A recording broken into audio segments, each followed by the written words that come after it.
Good evening and welcome to the Monday night panel. We're doing the season review tonight. We're very privileged to have Tyler Smith with us tonight as well. So let's bring on Vic.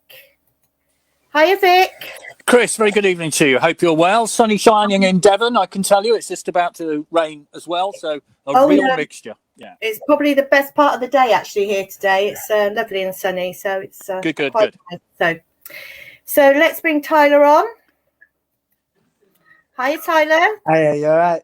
Yeah, you okay? Yeah, I'm good, thank you. Good. Okay, so I'm going to leave you to have a chat with Vic. Any questions, anybody, please leave them in the comments and we'll get round to as many as we can. And I will see you later.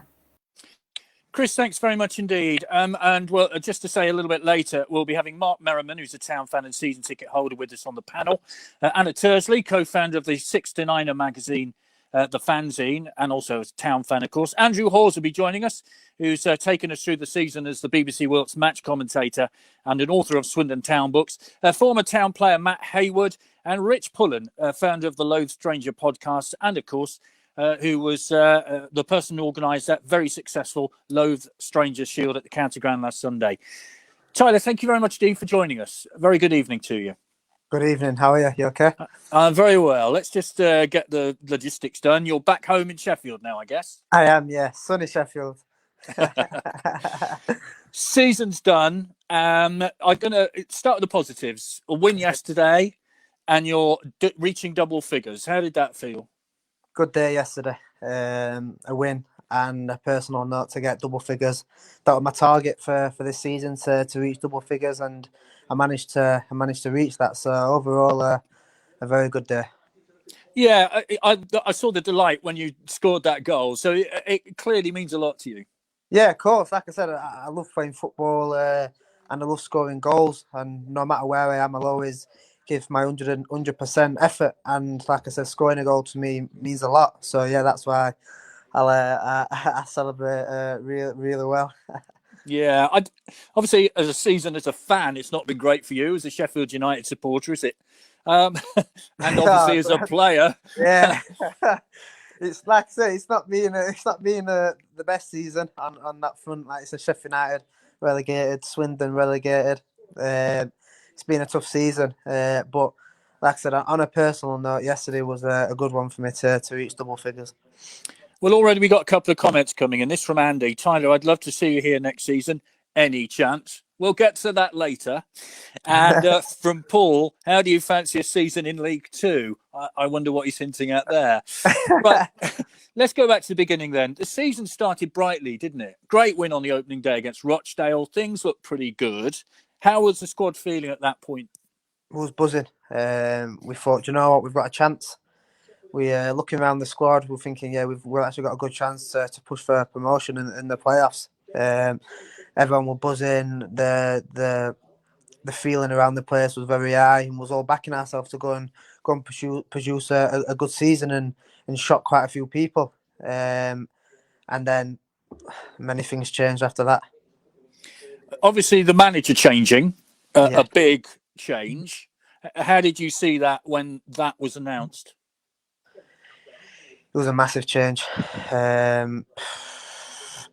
It's hard trying to adapt to another manager or not being with a manager for a few games. Like I said, the job Richie's done the season before took Swindon up, started off obviously well, winning games, the way we played.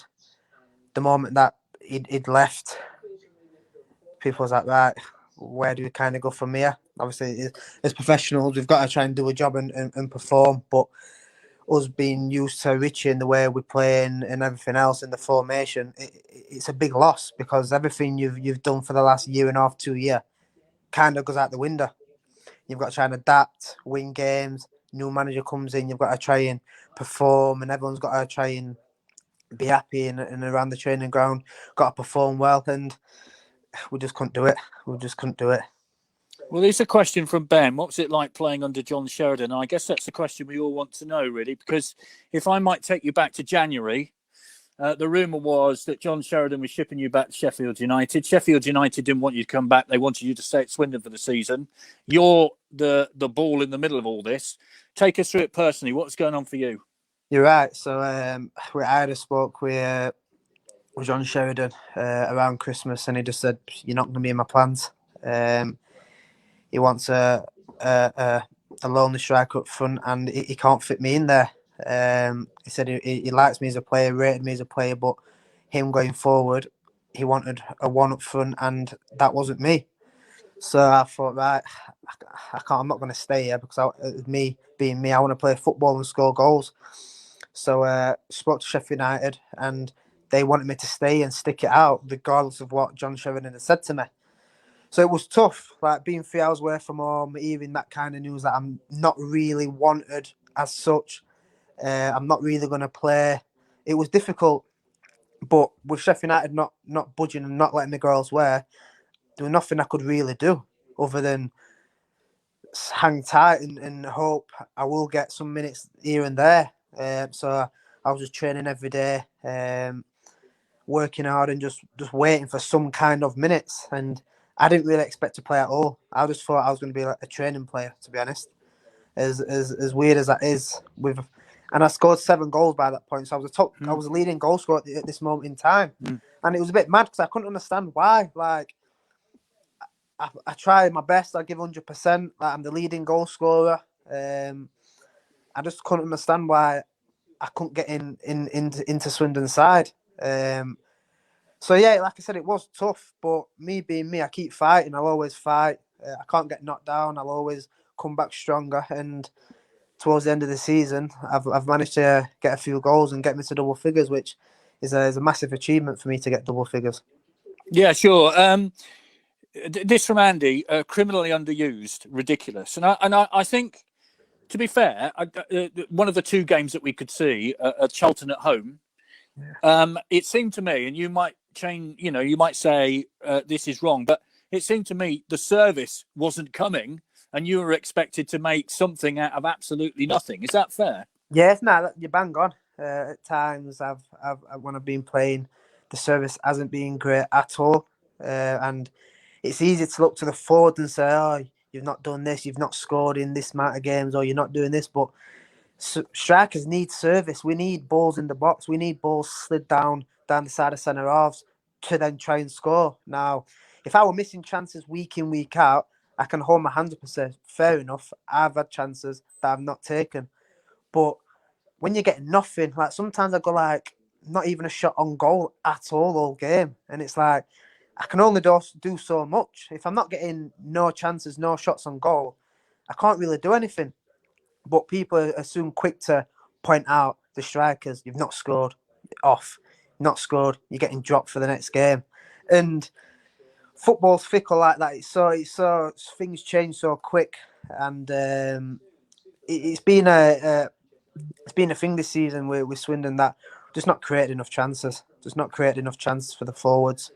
And like I said from day one, I came to score goals. If I get chances, more often than not, I will score. And with the chances I've got to come out with 10 goals, it's a massive achievement, I think. Well, 17 appearances, 9 as sub, 10 goals. I mean, that's a pretty decent strike rate in anybody's language, isn't it?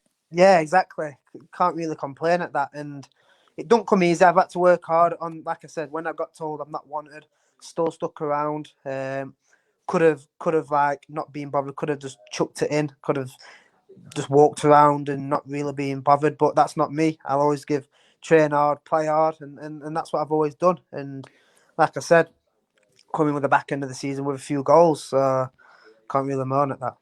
Well, the comments coming in, I have to tell you, are all positive so far. So you're okay. That's good. All right. That's good. This is from Shane. Class player. Tyler should have played more. This is from Lee. Tyler didn't get into the team because John Sheridan didn't know what he was doing. This is from Steve. Now, this is a very interesting point, and I'd like to hear from what you got to say on this. Things seemed to go downhill when Michael Doughty left. How important was he? Now, he wasn't there very long when you were there, but I'm pretty sure you could tell he was a class player. Yeah, so I'd not seen too much of him, but from what I heard the previous season about him and the glimpse of stuff in pre-season, he was the creative midfielder where he's going to get on the half turn, sliding the balls for the strikers to have chances. And with him going, that may have limited the opportunities for the forwards. With no service strikers, they're not going to produce. You need the balls in, the good quality balls in. And like I said, with him going, I don't think we really replaced him. The type of player he is to feed the forwards. So yeah, from what I know, from what I've heard of him, he was a big loss to this season. Well, it was called the Wiltshire Perlo, so that'll give you an idea. Well, there you go. Then that says it all. There you go. Yeah, we appreciate, this is from Mark, we appreciate your efforts, Tyler. It's been a poor season, but we saw you tried your hardest. You won us over with your goal at that place I can't mention, but the Kassam Stadium. Yeah. Enjoy the summer. Let's talk about that, because in the first half of the season, that was... We spoke to you just after that, and I said to you, you're forever a Red after that moment. Yeah. I mean, that was a great moment, and you lifted every Swindon fan that day. And looking back on it, is that the highlight? It is, yeah, 100%. I know what a derby feels like. A Sheffield United fan myself, when we play Sheffield Wednesday and I'm in the stands cheering on or whatever, I know the emotions and what it means to everyone, the city, the lot. So I know going into that game, it's a must win at all costs. The phone goes out the window. It's who wants it on that day. Run more than your opposition and want it more. And for me I just always knew there'll be a chance for me. I've just got to stay focused. Something will drop. And like I said, I managed to get the winner. And the feeling was just, I just knew what it'd mean to not just my family, but to Swindon as well. And how much of a big game it is to everyone. And like I said, the celebration, I was just going mad because we deserved it. And for me to get the winning goal was just perfect. Well, for goodness sake, we were a goal down with about 2 minutes left, and then Tom Broadbent does whatever Tom Broadbent did that day, and then comes out all goes mad. And I can tell you, I was running around my village in Devon shouting at the top of my voice. People thought I was balmy. I bet many more people was as well. Yeah, absolutely. And I think you got a great reaction when you returned to the county ground as well, didn't you? Yeah. There was a few fans outside chanting and cheering, which is lovely to see. Like I said, it means football's just not a game. It means more to people. And going back to the ground and seeing all the fans there cheering, I loved it. That's what I want to see, everyone involved, and because it means something. It's not just a game of footy. It's a lot more to that. So yeah, I love that. Absolutely. This is from Jason. What was the morale of the team really like? Now you've gone, you're away from there now. You can be as honest as you want to be. Entirely up to you. But what would you say about that? Not the best, I'll be honest. Not the best. Early on this season, like I said, when Richie was there and we got a few wins, buzzing, absolutely buzzing. Everyone was fancying ourselves. Richie left, complete change. Looking around thinking, what's going to happen here? Like, there's only really one way it's going to go, and that's down, really. As strong as we could really be, we didn't really fancy ourselves producing anything that we thought we could at the start of the season. And it's hard if you've got a team not really confident and not really thinking we can do this and do that. You're not really going to perform. You're not gonna succeed. And with everything that went on since Richie left, it's just gone downhill. It's been a tough season. And yeah, so I'll be honest, we really struggled since Richie left. Everything just went downhill, and everyone struggled badly. All right. Well, thank you very much. You've been very honest, and I appreciate that. Lots of comments coming in, loads. From Paul, thank you for your efforts, Tyler. Would love you back alongside a big mobile target man in a 2. That goes along here. Yeah. Should have got Tyler working off Brett Pittman, which, those of us of an old persuasion, big man, small man, classic front 2, and couldn't really understand why it didn't work. This is from Pete. We're all going mad in our houses at that win at the Kassam, Tyler. Good luck with your career, because this is the worst time in Swindon's 142-year-old history, and you'll be aware of that. that, in terms of defeats, it is the worst in the club's history. Yeah, it's tough for everyone. Fans, us as players. It's not nice getting beat week in, week out. Just not being able to get a good run of games, back-to-back wins, and getting out of the situation we was in for a long time. Always looking at the table and we're 19th, 20th, just in that zone. What's not good, and once you're down there, it's very, very hard to get out of it. This from Jamie. I think you sort of touched on it earlier, but how did John Sheridan explain his tactics? What was our identity supposed to be? And I think many of us watching didn't know what the formation was. We couldn't quite get it. Did you get it as a player or not? It's difficult because everyone didn't really know what they was meant to be doing. We had a formation, but didn't really go to plan. Some people's doing this. Sheridan wanted you to do this. They're doing this. Everyone was all over the place. I'll be honest. We didn't really know what to do, what we wanted, what the manager wanted of us.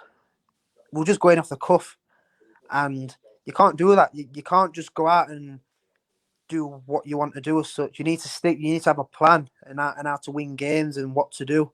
And we didn't have that. We just didn't have that at all. We was going game by game. Whatever happens. And you can't do that. And that's why we've been relegated, because we didn't really have a structure, a plan going forward, how to really play.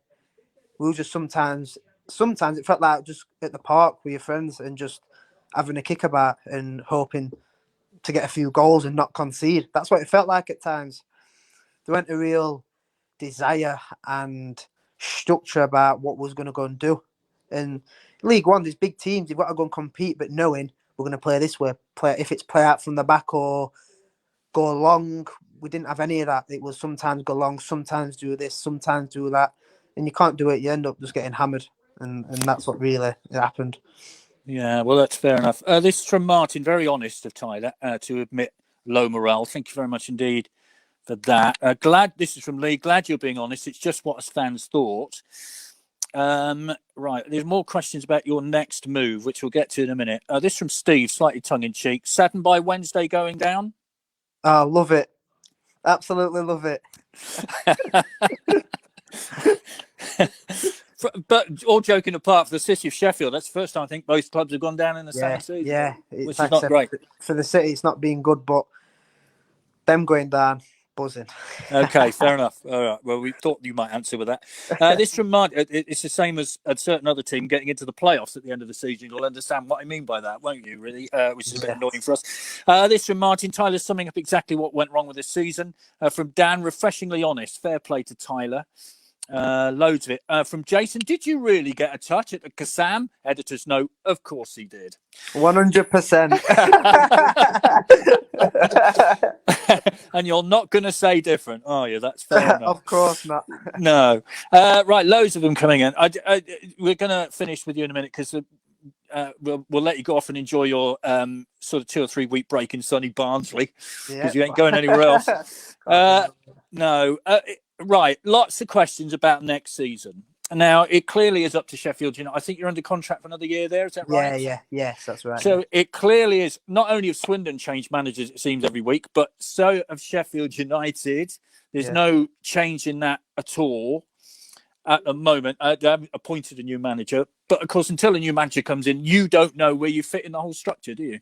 Exactly, no. So the plan moving forward for me is I'm going to go back pre-season with Sheffield United. Whoever the new gaffer may be will can obviously then see me and have a look at me, and he can make a decision there. Of course, it's my boy club. If I can go back and impress, it'd be a dream come true to play for Sheffield United. If for whatever reason that doesn't happen, then I have to sit down and reassess elsewhere. So yeah, as far as I know up to now, I'm just going to go back and see if I can break into the Sheffield United side for next season, and crack on from there. Really, you don't go back before the end of the season then, because obviously the Premier League season's still going on. So I'm done now. So I'm just I'm done until pre-season, so we don't know the dates yet. Like I said, we ain't got a gaffer yet. So when the gaffer comes in, we'll get the dates, and I'll be back pre-season with the squad, and just have a crack on from there. Right, well, we got lots coming in.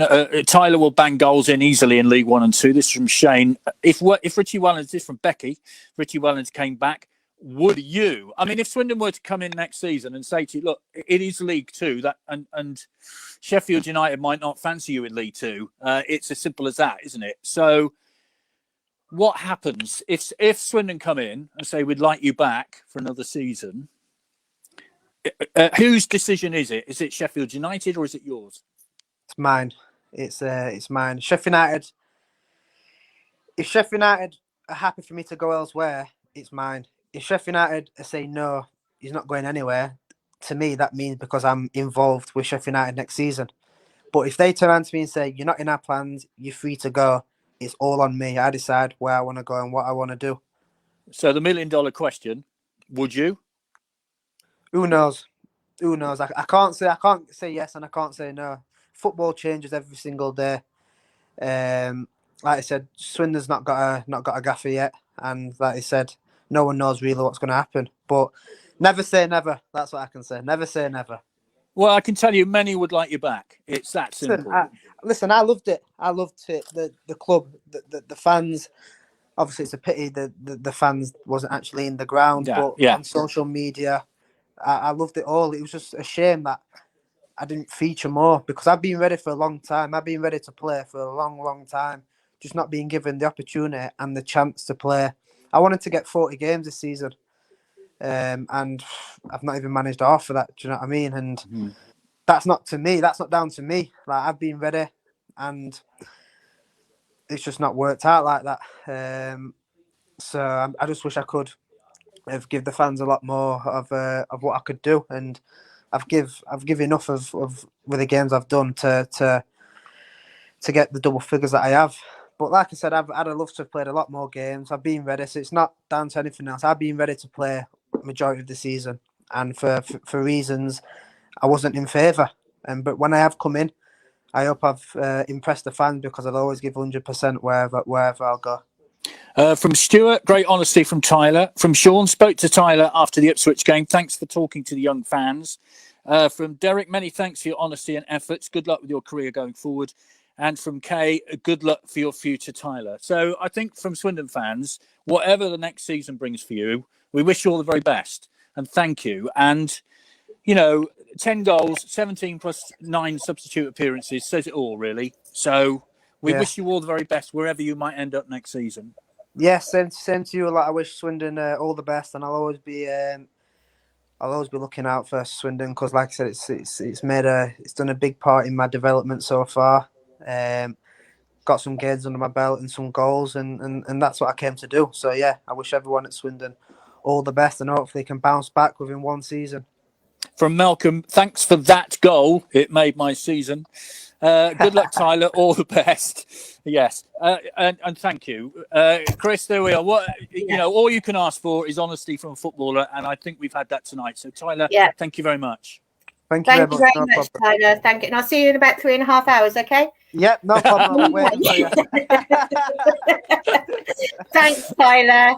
Thank you very, very much. Take care. No bye-bye. Bye-bye. See ya. Right. Well, there we go. Brilliant.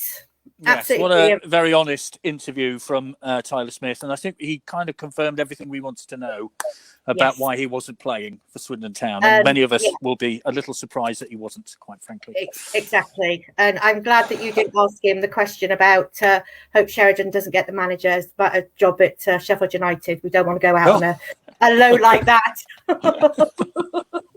Oh, how wicked of you.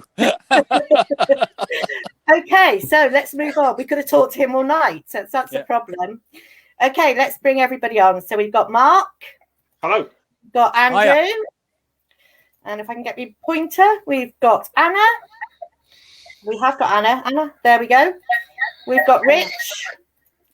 And I don't know if we haven't got Matt. So I think Matt's had problems with his computer, Matt Hayward. So I'll see if I can contact him to see what the problems are. Okay. So again, any questions for the panel, please save them in the comments and we'll get back to them if we can. Right, and I will leave you to it. Okay, we're supposed to finish at 8, but I think we'll go on a little bit longer tonight because of what Tyler Smith had to say. Rich Pullen, very nice of you to join us and great to have you along. And I must say, first and foremost, congratulations on the Loathe Stranger Shield last week. Great success and over £8,000 raised for the prospect. So brilliant. Well done for that. Thank you very much, Vic, and thank you for having me. And hello, everybody. It's really nice to be on. Yeah, absolutely. Thanks for joining us. Anna, hello to you. Hi, how you doing, Vic? I'm all right. Thank you very much indeed. Andrew Hawes, back from the far north of Wigan. How are you, Andrew? I'm good. Thank you. And Mark Merriman, hello to you. The obvious question will be later about your season ticket, but we'll leave that for a minute, shall we? How are you? Yeah, okay, thank you. As well as you can be, given the terrible season. Interesting listening to Tyler, wasn't it? And 10 goals and 17 starts. What's going on? That's a sad indictment of this football club, isn't it, really?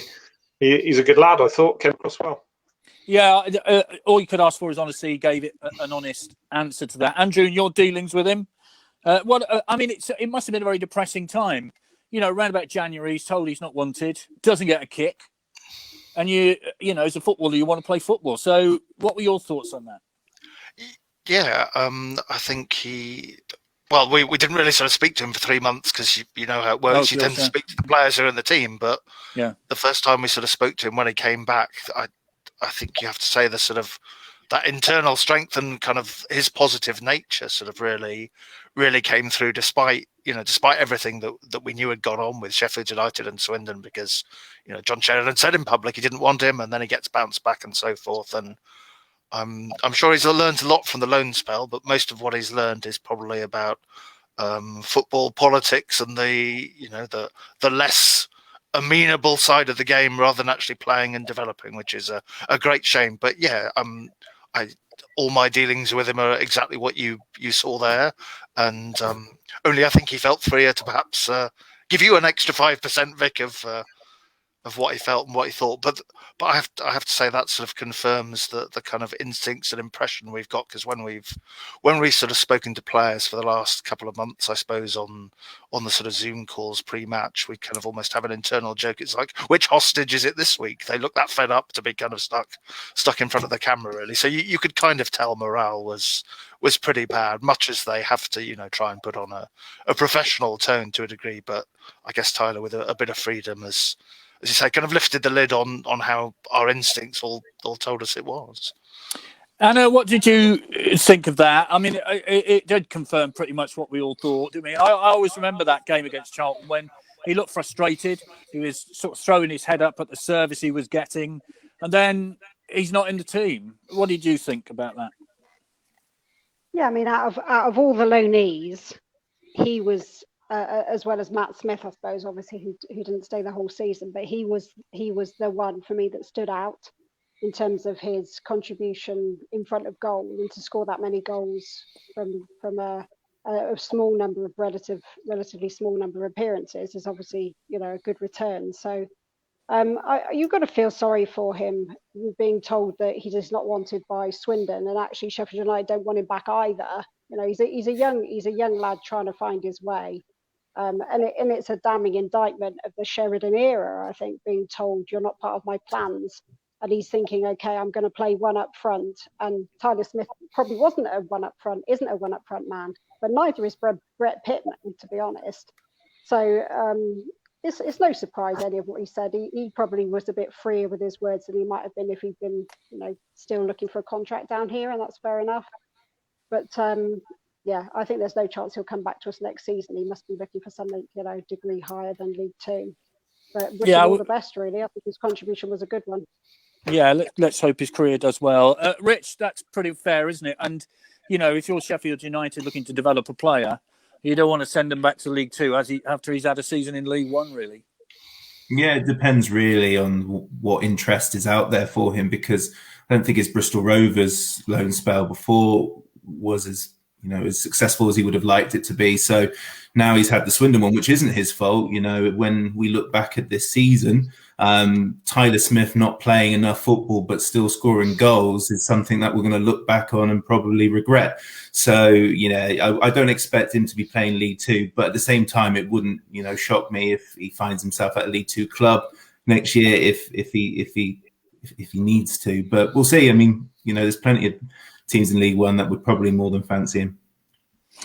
Right, Mark, I'm going to go read some statistics out to you. I don't know how depressed you want to be, but here we go.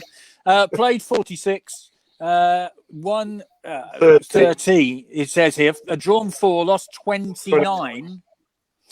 Goals difference is minus 34, points 43, goals for 55, goals against 89, 14 defeats at home, 4 in the cup. If you turn 2 of those defeats at home into wins, you stay up. It's that simple.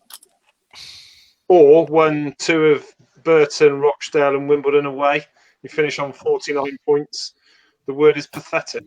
It's a pathetic season with a pathetic chairman and a pathetic manager. I think the players haven't covered themselves in glory. But listening to Tyler Smith, it must have been so difficult. What I think Tyler Smith probably also learned from his stay at Swindon is how not to be a football manager. For us to hear that, it was like going out on the park with no tactics, no structure and no plan is inexcusable. And quite frankly, if John Sheridan ever gets another job in football, I should be totally amazed. Who would want him, given that? Pathetic. Andrew, I think I've heard you many times this season saying we don't know what the plan is. And I think Tyler Smith just kind of confirmed that, hasn't he? And, what you want is to know what you're doing once you step over the white line. I mean, it's that simple, isn't it? Yeah, I think the sort of contrast is from what I can gather, Richie Wellens coaching is quite sort of detailed in the way he wanted the team to play. The roles were sort of fairly clearly defined, and everyone sort of had a purpose, and they'd know when to make runs and when not to make runs. And again, from what I could gather of what John Sheridan did or perhaps didn't do, more significantly, which you sort of heard from Tyler Smith, it's almost like I'll give you a formation. You're the professional footballers. You should know how to go out and play it, and then if you're not doing that, I'll tell you. And how you really in sort of modern football, maybe that worked more in the days of the 80s or the 90s or whatever, but how you really put a coherent team together from that kind of level of sort of structure, it's not going to happen. It clearly didn't happen. And again, from what Tyler said, the players obviously didn't feel comfortable with trying to go out there and do their best and then get hit metaphorically with a stick afterwards for what they didn't do. Yeah, and lots of comments coming in. This is from Stephen. What does the panel think would be a successful season next year? Well, from your point of view, what would that be? I mean, I'd be quite happy just to stay in League Two, to be honest. At the minute, that'd be my feeling. I mean, you can't even express what would be a good season at the moment, I think, because there's so many variables that are going to come into play. So you've got, possible points deduction. You've got who's the new manager going to be. Is Lee Power still going to be around? But very definitely, just keeping our heads above that dotted line to relegation, I think would be a success, because this season's been an unmitigated disaster. And if you look at how it's shaping up in this very early days for next season, it's going to be just as bad, isn't it? You've got the same owner. If he brings in another manager who doesn't have any tactics and can't identify with the fans and motivate and mentor the players and coach the players, we're completely stuffed, really. So just staying up, I would agree, is about all I can hope for at the moment. Rich, how would you see it? I can't sort of say anything beyond what Anna said, really. I mean, the next couple of weeks, month is crucial for the future of Swindon Town Football Club. I look forward to being able to think about football in terms of next season. We can't be optimistic. We can't really be pessimistic. We don't know, because, if things go the way we want them to, could be a really exciting summer, and it could really, galvanise the fans going back into the county grounds. But that feels like a long way away at the moment. So it is purely wait and see at the moment. But we've been in the EFL a long time. And we've seen Southend disappear for the first time in a century, and we can't take our status in the EFL for granted, and we've just got to stay above those 2 relegation spots. But it's wait and see until then.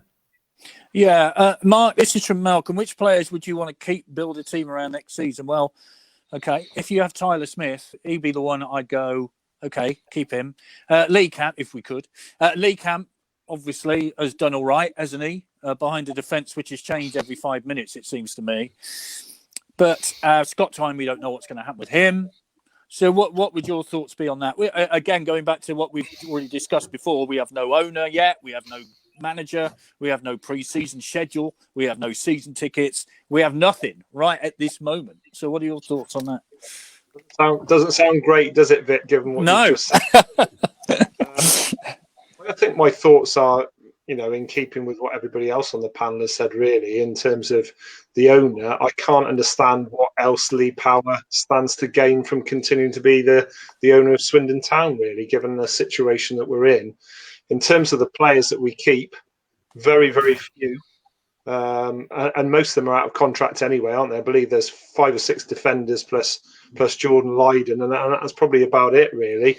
I quite like Tom Broadbent. I like the way he featured at times in League Two. I think he's a good centre half at that level. And Camp, you're absolutely right, didn't do much wrong. I can't honestly see, to further their own career development, that either Scott Twine or Tyler Smith were playing League Two. So I think we can almost discount both of those players, because I just don't think they come back. And to be quite honest, I don't blame them. They need to further their career. They need to go elsewhere. Yes, Scott Twine is a Swindon Town fan, as he stated on with Andrew, I think, or Rob yesterday. But he needs to develop his career. He needs to play in League One. Whether he's good enough for the Championship remains to be seen. But to come back to a club, or to stay at a club in turmoil, makes no sense. So if I were him, I'd say go elsewhere. Sorry. Yeah, go on. Sorry, Mark, finish. No, just sorry to say that, because I know there'll be fans out there who are saying, build our side round Scott Twine. I don't think that's going to happen. From Pete, if Tyler Smith ends up in League Two next season, there's something wrong. From Sean, if LP is still around, I think we know who you mean, come the start of next season, is it likely we'll be playing academy players?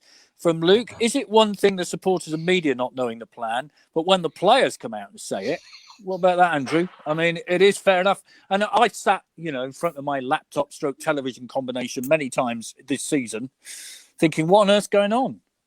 So if we don't know, what about the players? Yeah, that does kind of sum it up, because normally in football, I think there's a kind of degree of omerta to a sense, in that, especially during the season, players won't really stick the boot in to kind of manager or each other. They will look frustrated with us and give us some sound bites that you probably have to read between the lines to. But for someone to be that direct is unusual, and that probably indicates just how bad it has been behind the scenes. Because, like I said, there's been no sense of particularly sort of good morale in my encounters with the players as well. And goodness knows, I did try to see if I could somehow get John Sheridan to cough up what the plan was, and I don't think that ever quite happened to any listener's satisfaction, as far as I could tell. All you can do is try. So what about that, playing academy players?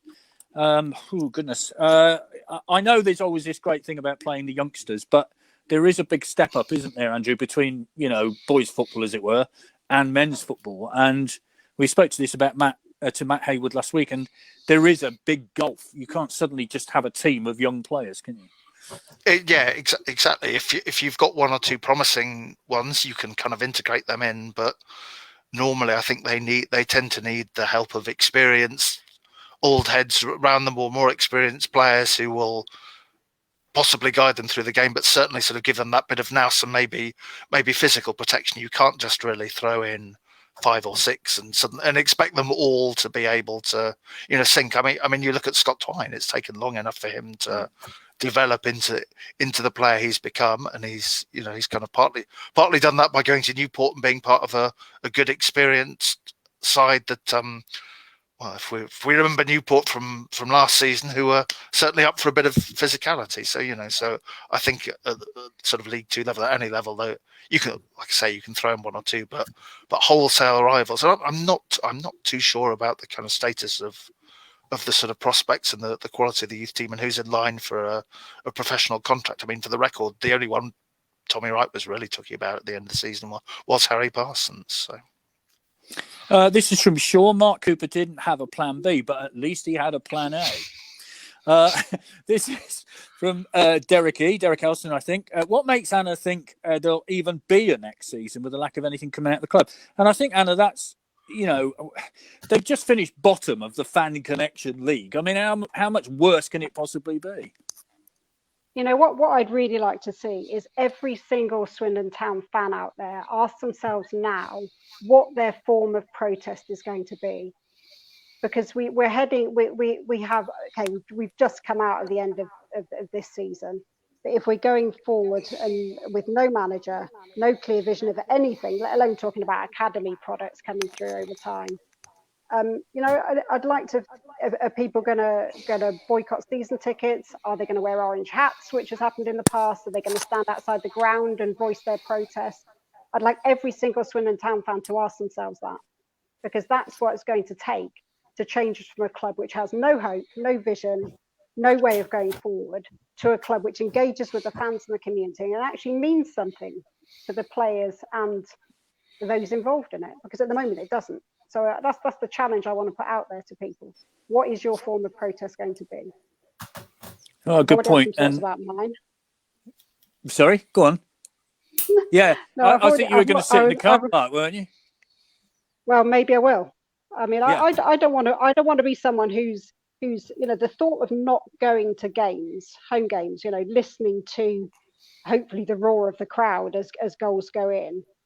Kind of guts me, but you have to take a position at some point that things must change. This has gone on for way too long. This whole, roll the dice at the end of every season and see what luck you get. We got lucky with Richie Wellens and the team he brought together. Incredibly lucky, and that's not going to happen. That's not going to happen very often. Let's face it. So let's not roll the dice. Let's move Lee Power on, and then we can really get some good stuff going again. This is from Luke. Well said, Anna. From Anthony, spot on, Anna. This Anthony says, I'm not renewing my season ticket until LP is gone. Rich, let me take you back to the Loathe Strangers live event with Steve Mildenhall, Noel Hunt, and Richie Wellens. And you had a manager, it seemed to me, that would have stayed there till 6 o'clock the following morning talking to fans after that. And you felt at that time, didn't you, that there was something on offer at the club there, that they connected, it was moving forward, things were going great. And you must have been delighted with that you had a manager who was prepared to do that. Yeah, I mean, in terms of, podcasting, it's great to have a manager who gets it. And he did get it, and so did Noel and Steve too. The thing is, though, this is where being unsuccessful really helps this situation that we're in trying to galvanize the fans, because there was a cloud over the club at that stage as well. The stuff that we're talking about now is not a new thing, but when we're playing well on the pitch and when we're winning games, fans will turn a blind eye to behind the scenes stuff, and rightly so, because we're football fans, right? So we want to be entertained and we want to make sure that we're doing well. But when we're not doing well, it heightens, it magnifies the problems that are happening, which are no different really, apart from the COVID element of it, which is where the money really drained up. But Richie Wellens is, like I said, he gets it. He gets himself into a bit of bother sometimes. I think he is a bit of a people pleaser in the terms that I think he says what he wants us to hear sometimes, which is, perfectly fine. But the guy, I could never really figure out if he was telling me off or being nice. He's got this really crazy delivery where he's a bit like a school teacher, but he would do anything for any fan. And his relationship with Ben Hook, the media guy at the time, was always the same. get in touch with Ben and I'll be there, and I'll get things sorted. And I mean, you've experienced it, I've experienced it. That was never going to happen with John Sheridan in any way, shape or form. And I hope any future manager does embrace it as well. It's a matter of preference, I get that, but him coming on or talking to fans, Sheridan, that is power. That would be, even Anderson, it would go a long way. And now we're far too gone on that front, aren't we? Yeah, I think you're probably right. Shall I ask a teacher then? There's lots of comments coming in, Mark, about season tickets. This from Liam. I'm not renewing my season ticket until Mark does. You were wavering a few weeks ago. I'm guessing at the minute you're not wavering. Is that fair? No, I'm not wavering. No. As Anna said, we have to take a stand, and Anna's a real rabble rouser, isn't she? She's right in terms of our stance on this. Fan power has won the day for the European Super League. Fan power in the past at Swindon Town Football Club has won the day. You might remember the reinstatement of Lou Macari as one example, with people on the pitch. I won't tell you whether I was one of those or not. But, we need to stand united against this current owner. And we must make a stand, whatever that stand, whatever form it takes. I think COVID has restricted us not to be outside grounds. My God, as I've said several times on this panel, Vic, if we'd been in the ground, I'm absolutely convinced that Sheridan would not have lasted anywhere near as long as he did. It'd have been hounded out because people would not have accepted it. It is unacceptable. So, yes, I agree with Anna. And my form of protest at the moment, until perhaps we unite behind something else, is not to renew my season ticket, to see how the land lies as and when Lee Power leaves as owner, to go to support the club in other ways, i.e. at away games, and see how it goes. More comments coming in. Anna, I'm not renewing my season ticket until LP is gone. This is from Rob. There's every possibility that he'll still be here for another season. That we don't know. I'll ask Andrew about this in a minute, where we're at. Andy says, if we starve the club of money, how will that help? I want power out, but I want a club to support. It's a difficult one. From Marcus, what is the panel's opinions of Clem Morfuni? Is he really the saviour? From Jason, nothing has happened since the fans poll. Even that didn't ask the right questions. From Shane, current players I'd keep: Camp, Broadbent, Hunt, Lydon, Odemayo, Payne. Thoughts on that? And there's another one about we must keep Odemayo as well. So then, Andrew, you're the man with the reporter's hat on, quite literally. Clem Morfuni, is he the saviour? Well, the honest answer is we don't know yet. Abel, we don't know yet. Quite literally, we don't know anything. Turn your mic on, Andrew. You're a professional. Come on. Here we are. That's better. In name only. In name only. So where are we at with the ownership thing? Well, as far as I can gather, I think we're waiting for another court case at the end of the month, all to do with the injunction that Clem Morfuni and Michael Standing have effectively brought between them to stop Lee Power selling to Able or putting the club into administration. So I believe that Clem Morfuni and so on has been given access to the books, which is what the judge required, or what's the term, due diligence. So I think that's the sort of first immediate thing that comes up, and hopefully the judge will kind of get that moving and force something to happen. Really, whether it does. I guess it does appear from the fact that Lee Powers is keen on a quick sale to Able. It would appear that he wants out. So. Is he part of that, though, Andrew? Because there is some rumour that he might be connected to it. Well, this is a grey area which I genuinely don't know. I suppose the one thing, having listened to some of that court case, that was eye-opening was a part of the evidence where Able had apparently given some kind of non-returnable deposit for the chance to look at the books, and that seems a very curious piece of business practice. If you've got someone who wants to sell, that you should, and that was enough to raise the metaphorical eyebrows of the judge as well. So who Able are, they don't appear to be willing to come out from whatever place they exist in. So it's a mystery, but that was a bit odd, I shall say that. What about Clem Morfuni then? He's contacted various fans, I know he's been in touch with the trust, have spoken to him, and I assume he's keeping his powder dry until the court decision is made. What do you know of Clem Morfuli? I don't know a lot. As a radio station, we've not been able to speak to him a great deal, to be perfectly honest. He's certainly come out and said the right things. I think on the odd kind of conversation we had with him, his enthusiasm for the club does appear pretty genuine. Obviously, Clem and the trust, who we know have the interests of the football club at heart, are working closely together and seem to believe in him. So I'm inclined to say that of the options available, he would appear to be the best and the most available one. But again, in the long run, people who have no connection to the club other than a financial one, you never quite know what's really going on in their minds, do you? This is from David. My wife's a Grimsby Town fan. Commiserations, obviously, but I find myself being less optimistic. Well, at least we're not going up to very cold Cleethorpes. I can say that next season it is very cold in Cleethorpes.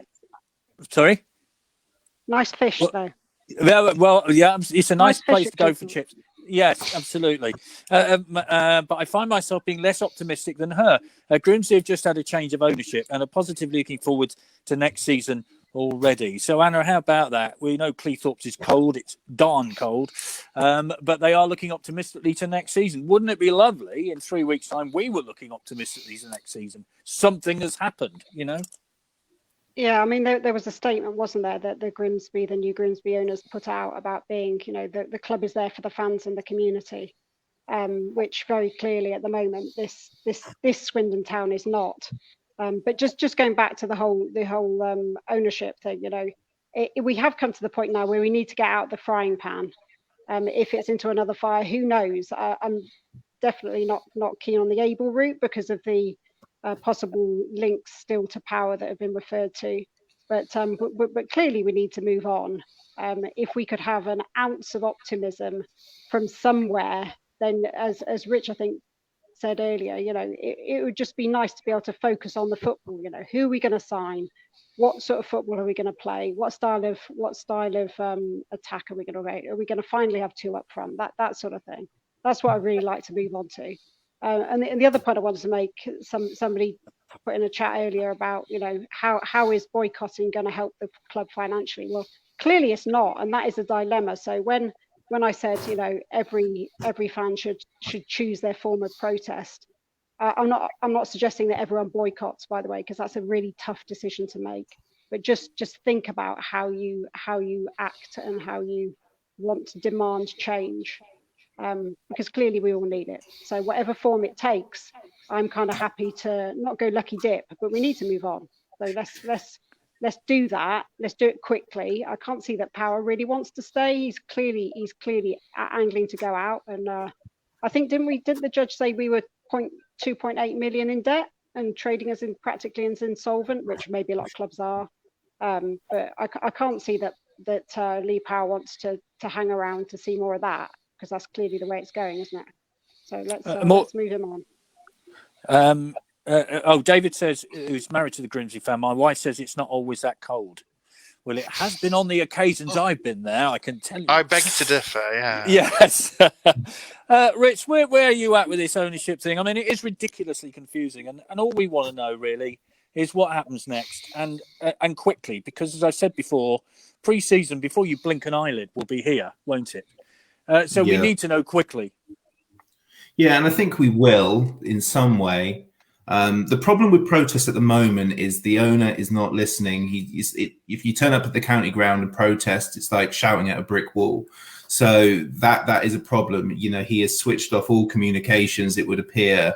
So, you know, it's usually the only way to really make an impact is through finances. But Judge Thompson, I mean, I was lucky enough to watch that court hearing, and it sort of frazzled my brain for several days afterwards. And Judge Thompson could see through a lot of stuff, but I do think we underestimate how sort of clever Lee Power is. He knows what he's doing. He knows business, and people aren't going to like listening to that, but we wouldn't be this far through if he had left any stone unturned. So, you know, I do sort of gun to my head, I do suspect that he is linked with Abel in some way. And if that was the case, I don't think it would be the end of the power regime either. And that is when I think you've got to start thinking about, if that was the case, that's when you've got to start thinking about protest and very real ways of trying to get change, because we're just going to be in the same situation, just with a different person in charge. Like instead of Swinton, it will be Abel, and then we'll be just doing the same over and over again. So I'm waiting to see what happens in the courts. You know, through the podcast, you talk to a lot of people, and it just seemed that power does not want to communicate with Clem Morfuni. I hope that's not the case since the due diligence started, but I don't know what happened there, but it's clearly very, very bad. And I think I don't want it to be the case, but I think we need to brace ourselves potentially for Abel and what that may bring. And just because that means we can start signing players, it doesn't necessarily mean it's over. So I'm waiting to see who comes out of this on top. If Axis come up on top, which sounds weird to say in my history mind, then we are, then things could be better than they are right now. But if Abel come through, I think that's the time where we've got to start thinking about what happens next as supporters and for the club. Here's one wacky comment from Paul. Lee Power is H from Line of Duty. Well, anybody who watched last week still haven't got a clue. Simple as that, really. Let's have a look. More coming in. Interesting point from Paul. Is Clem allowed to know about Abel as he is part owner already? The honest answer is I'm not a business expert, so I wouldn't know. But thanks very much for the point there. Mark, what about that? I mean, to me, if you were a prospective owner of a football club, you'd be making yourself known, wouldn't you? I mean, do you know what I mean? The one set of people you want to talk to are those who go and watch the town, or are they not important anymore in football, as we've seen with the European Super League? Are fans not important anymore? Well, we've had an era of a complete lack of transparency, and as Rich rightly says, we don't want to move into another era of complete lack of transparency. So we all ask ourselves this as fans, don't we? Would we want anything to do with a company or new owners recommended by the previous one? And the answer is a resounding no, of course not. We don't want anything that Lee Power recommends with a barge pole. We wouldn't touch it. But how we extricate ourselves from this very difficult and complex situation, as the other members of the panel have alluded to, I really don't know. And I don't know what kind of powers this judge that Rich mentioned has. He seemed to be, from what I've been reading, fairly sympathetic to the football club and to fans. But whether he has the power to enforce a sale to Clem Morfuni, I really don't know. And I completely agree with what Rich is saying. If Abel do take over, then we really have to ratchet up the protests. Obviously, we would love to know who Abel are. And if anybody from Abel is listening to this, get in touch. Simple as that, really. We're here to put your information out. It's that simple, because we want to know. Let's get onto the management side of this, because let's assume we've got a new owner in who wants to invest in. Let's be happy for a minute, all right? Okay. We've been downright I'll suspend miserable. disbelief and do that, and that's fine. Yeah, absolutely. We've been downright miserable for months, so let's get rid of it just for the moment. We got a new manager in, wants a new owner, and he wants a manager. He got a bit of money to spend. Blah blah blah. This from Jason. Any chances of a proper managerial start for Ryan Mason? Can't see him staying at Spurs. It's not the first time I've seen his name mentioned. Would we go for somebody like that, or somebody with a bit more experience? Well, it's so difficult, isn't it?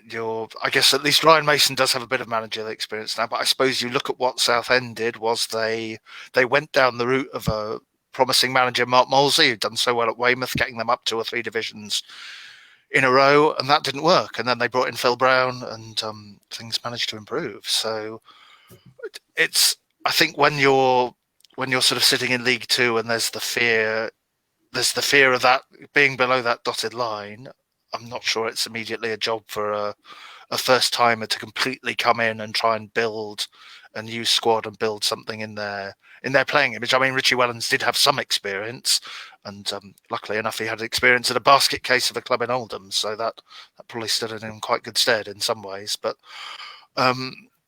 it's difficult, isn't it? Because historically the club seems to do better with kind of younger managers rather than the old experienced heads. But I guess my football conservatism with a small c is kind of reluctant to throw the keys to someone sort of pretty much new and untried. And I'll say one thing on Lee Power before I forget. Someone in the sort of football industry, it sounds terribly pretentious, but who I would trust says Lee Power always has a plan. So make of that what you will. Okay, fair enough. Anna, right, this is a question for you, and you might smile when I read it. When is she going to announce the winner of the prediction league she runs? Well, it's not me, I can assure you. But I only joined halfway through the season, so that's my... Yeah. Right. So what about a new manager then? We're in this cloud cuckoo land right now. Okay. So there we are. You live in this cloud cuckoo land, got a new owner, some money. Who would you like? It's just a question, I haven't even started to consider it. I think in the past when we've had, when a manager has left Swindon Town, we've sort of, jotted down ideas. We've talked about who the successor might be. It's so difficult to put yourselves in this happy place that says, okay, I can now start thinking for the future. I mean, I suppose, we've had some luck with younger managers. I agree, who are just starting out. Overall, I just want to see someone who's gonna commit, who's gonna talk to the fans, who can put their arm around a play, who can shout some tactics from the sidelines instead of just obscenities. All the characteristics that John Sheridan didn't have. So if you paint that picture of John Sheridan was that person, that manager, give us the exact opposite, and that'll do me. Who that name is, I don't really care. It's just somebody who's got to, assuming that the good times are coming back on the ownership front, bring the good times back as a manager. But I'd also like to see some sort of structure around the academy. For a club of our size and our funding, which obviously we don't have a lot of funding. Our academy, I don't know what the sort of throughput rate is that would be considered reasonable or reasonably good. I can't see ours is reasonably good. I do take the point you can't just flood six new faces that have come through the youth team all in one go, but you want to see them blooded gradually. But do we actually have a program and a vision for that academy? That's another thing I'd like to see, but that comes with the ownership structure, I think, more than just the management necessarily. So yeah, I recently took part in an Exeter City Senior Reds meeting with Kevin Nicholson, who works for the Exeter City Academy, and they're very highly thought of, as you can imagine. Likes of Ollie Watkins, Ethan Ampadu coming through, and they're sort of in the top 10 in the country. It would be nice to think that Swindon might be somewhere near that, wouldn't it? This from Anthony. Appreciate attempts to be positive, but until everyone accepts Swindon Town are in grave danger, we won't get all the fan base under the same banner. Well, I think we appreciate that, but just for a moment, we're trying to be a little positive. From Rob, Power will take top dollar on an arrangement that gives him some sort of control. I think he'll go for Abel. Frank Lampard, says Paul. From Sean, somebody who might scare the living daylights out of people. Duncan Ferguson, Rich. How about that? You wouldn't fancy him on the sideline, would you, for the Low Stranger Shield 2? Oh, I'd love it. That would be brilliant. It'd be a privilege to get chinned by him. I think if I'm going to play along in relation to management, I think it's there's quite an important thing that could happen from this, because I think you'll get a pretty clear idea of what's happening behind the scenes on the basis of who they support. So if Abel come in and say recruit a Mark Cooper, a Richie Wellens, or someone like John McGreal, who has ties with Jewel, then I suspect that we will know what's happening behind the scenes there. For Morfuni spent a lot of time talking to fans. We've all known about it. We've sort of rolled our eyes about it.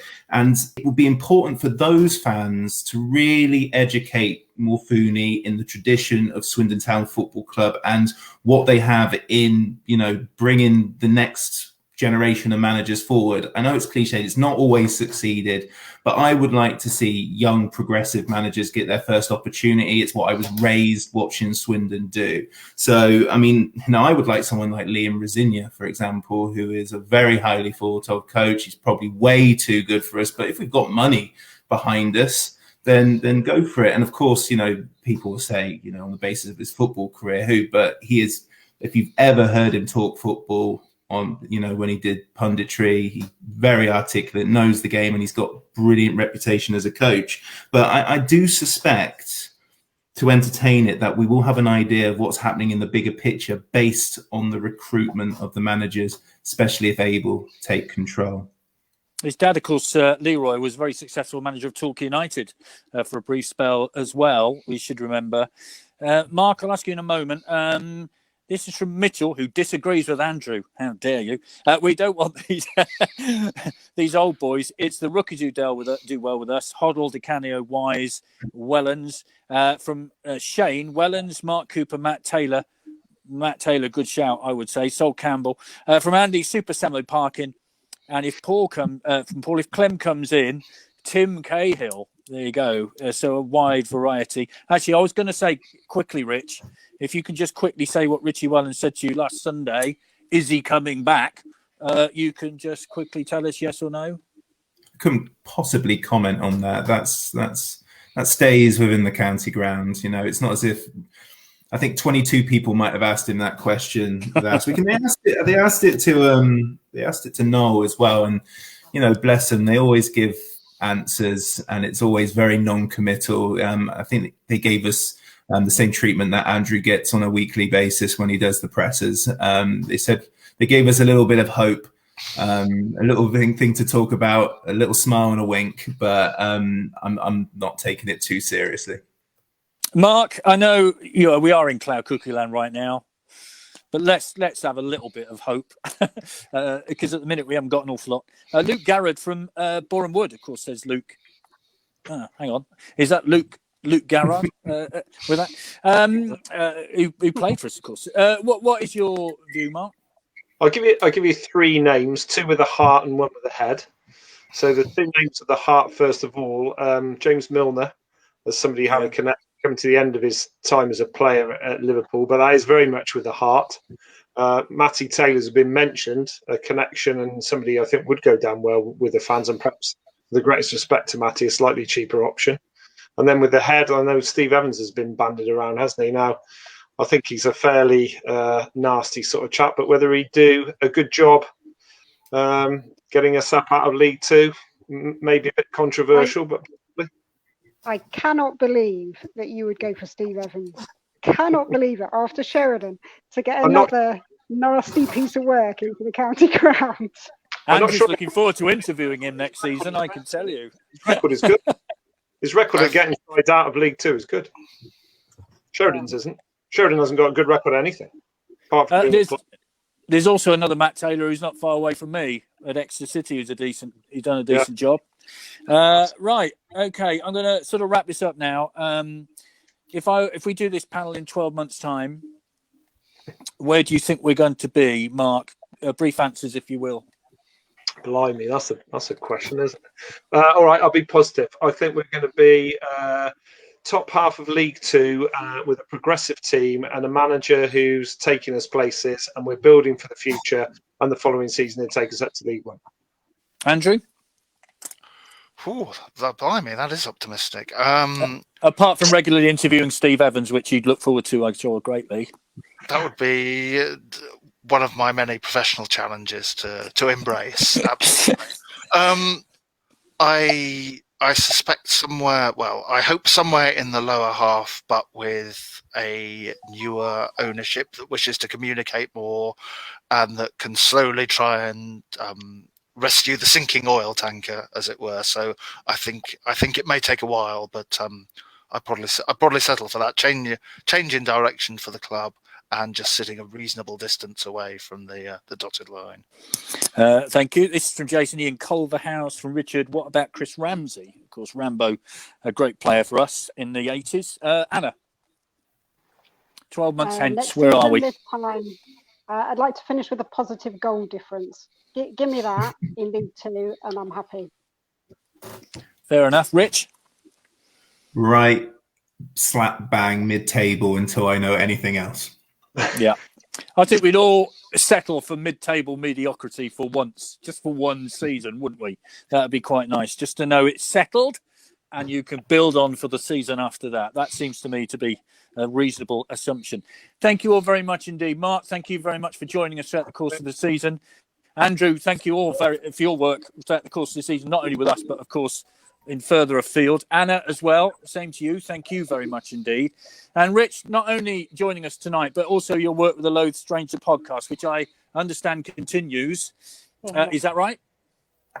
Yeah, we're not stopping. I'm recording in 12 minutes our end of season episode, so that's my evening sorted. So I get to go through all this again, and plus we get to go through the predictions we made last year and do our awards. And the predictions last year, I got to be honest, there's no money coming our way. If we were putting money down at the start of the season, some pretty shameful efforts, but we weren't to know. Marvellous. If you need a very aged player for next year's Loathed Strangers too, I'd be interested in putting my boots on, but you might have to take me off after about 30 seconds. So that's that all right with you? That's perfectly fine. I did the same for myself, so we're okay. That's all right. Kevin Horlock's another suggestion, that from Derek, who was a great guest, of course, with us a few weeks ago. Chris, thank you very much indeed as well for your help throughout the course of the season. I'd also like to say a great appreciation to the Supporters Club Committee, who've been magnificent in helping us put this together. To you, Chris, thank you very much indeed. To Mark, to Anthony, to Hannah, to Pete, to Tim, and to Steve. Thank you all very much indeed, because without all of you, none of this happened. So I'm really grateful. Thank you very much indeed. And not only this tonight, Chris, but we got lots more to do this week. Oh, we've got a week of it, yes. So before I start, Vic, thank you very much from the committee, because as you say, about us we couldn't possibly do this without you. So thank you very much for sticking with us. Again, thank you for the panel tonight. Tomorrow night we have our player of the season. And we've got look at those eyebrows, Mark. So we'll see how that goes. And on Wednesday we have a special on the sofa with Dick Mattick, who's got a new book out, I believe. Yes, he has. It's about the 1962-63 promotion season. And I'm delighted to say we will be joined by Sir Donald Rogers and John Trollope as well. So that'll be magnificent. I'll talk to those two. That'll be a great one. That'll be good.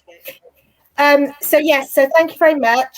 Just saying membership renewals are ready. So anybody who wants to renew, they are in the store to do, or anybody that actually wants to join, please feel free. Never been a better time to do it. Yeah. Thank you very much for tonight, and we hope to see you tomorrow night and then Wednesday. Thank you very much. Bye-bye.